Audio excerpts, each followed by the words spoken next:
Welcome to my King and Pawn Endgame lesson. Linked below are 10 exercises similar to this for you to practice. I recommend attempting some of the problems before continuing to watch this video so you understand the struggles of these positions.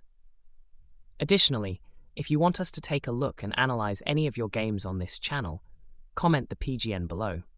The goal of King and Pawn Endgames is to promote your pawn. Here we have a basic position where, with perfect play, we will be able to promote our pawn. However, it may be a bit harder than you may think right off the bat. The reason for this is that Black has a couple of stalemate tricks he can use to sneak out a draw, so we need to be careful. The first thing you need to know is that your king needs to be in front of the pawn.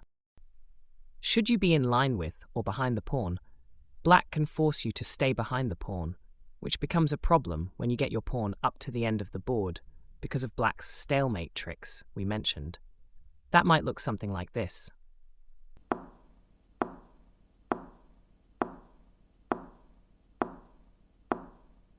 It looks like things are going well, because we are advancing forward.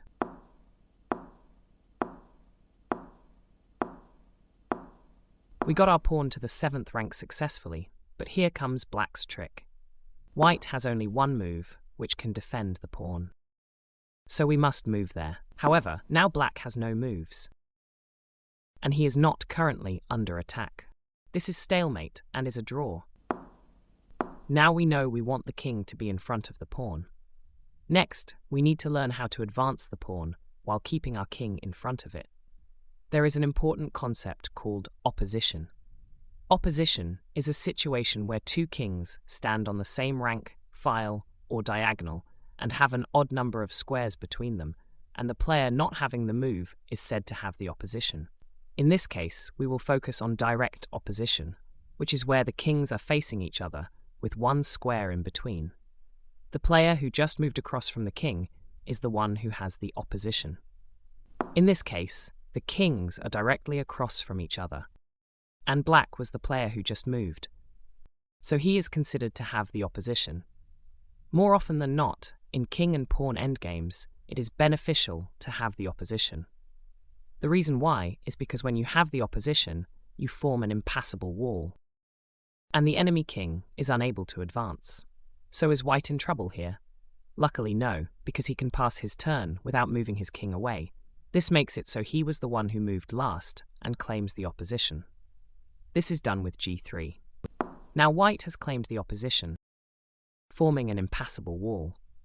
Black, having only a king, is forced to move his king somewhere and move out of our way so we can continue to advance while keeping our king in front of our pawn. g4 does not work here because it ruins our goal of keeping our king in front of the pawn. This will ultimately lead to stalemate, like I pointed out earlier. Black moves out of the way, but we don't have a lot of options since Black still has somewhat of a wall. We don't want to stray too far away from our pawn. We would like to keep our king on the files closest to the pawn. So we claim the opposition again, forcing the enemy king to move out of our way. The Black king is forced away. This opens up some space on the f-file for us. We can finally advance the king. Now we need to repeat the process, slowly advancing our pawn and ensuring that we do not give up the opposition. Ultimately, our goal will be to place our king on the 7th rank, on a square on a file adjacent to the pawn. In this case, that would be either the f7 square or the h7 square. Black retreats further, so we grab the opposition again, forcing the king back. Playing g4 here would blunder the game, as Black could grab the opposition. And now we don't have our trick to gain the opposition back, because pushing the pawn now would result our king not being in front of the pawn. And it will result in stalemate.